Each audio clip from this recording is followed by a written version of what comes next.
Hey there, friends. Jeff Fritz here, and I'm talking to Greg from Grape City about all the cool new things going on with .NET 5. How you doing, Greg? Hey, Jeff. I'm doing pretty good. So, .NET 5 is big release, big update, and as a component vendor, Grape City's got to have some pretty cool things happening there. What's exciting for you and your team about .NET 5?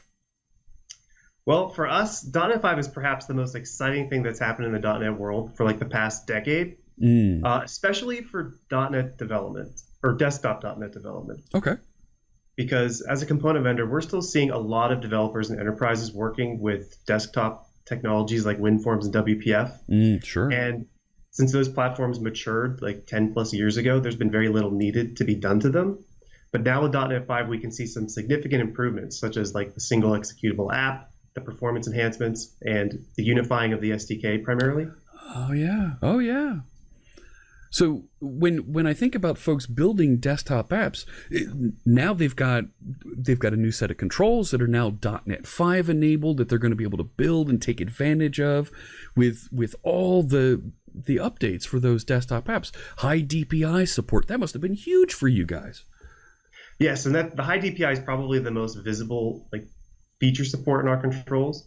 So since the beginning of .NET, we've developed controls for pretty much every major version. We had .NET 1X controls, 2 controls. For .NET 3 was primarily focused on the WPF space.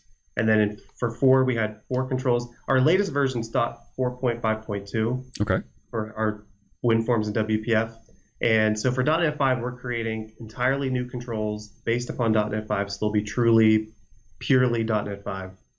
Oh, awesome! Now, are they carrying over some of the APIs? So if I'm an existing Windows Forms component user, will it look familiar to me? Will I be able to reuse some of those concepts? Absolutely. I mean, especially we have very many popular controls that we would not break the API moving forward, but we are taking advantage of some of the new features and some of the new capabilities. So especially with like some of our ribbon controls, making them high DPI supportive across the platforms. Oh, that's got to be huge. When I think about my nice widescreen display here, I want that high DPI WPF app or Windows Forms app, so I could see all the cool things that are going on in the ribbon control and whatnot. Fantastic. Now, yes. I mean, those are desktop apps. I got to ask you about Blazor. How do we feel about the Grape City Blazor components? We're real excited about Blazor. We kind of feel like it's almost like, this is maybe just my opinion, but it's almost like Silverlight reborn. It's like we can take our desktop C# code and put it on the web. So we're real excited about Blazor. We have a whole new set of Blazor controls, of course, supporting .NET Core 3.1, .NET 5. So our flagship Flex Grid control, our charting controls, our input controls. All great stuff there. Fantastic support in .NET 5. And your team's very well known for Spread.net. Do we have updates for .NET 5 there as well? Yeah, our spread controls now also have a .NET 5 version available. So Spread.net, Blazor components, we've got Windows desktop components, huge set of opportunities for folks that are going to choose Grape City. Is there anything else that folks should know if they want to get involved with Grape City?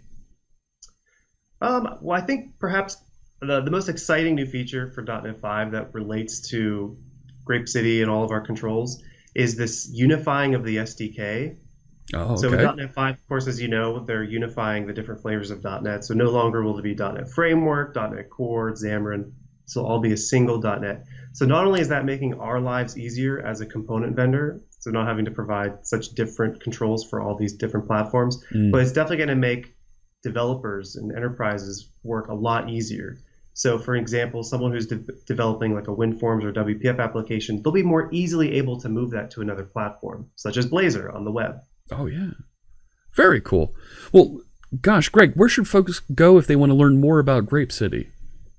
You can learn everything about the Grape City products. We have several flagship products, including ComponentOne, Spread, Active Reports, and Documents. They can all be found at www.grapecity.com. Oh, awesome. Thanks so much, Greg.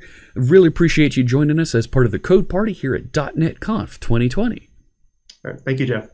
Alrighty, and the rest of you out there, make sure you stick around for more of our Code Party and the rest of .NET Conf.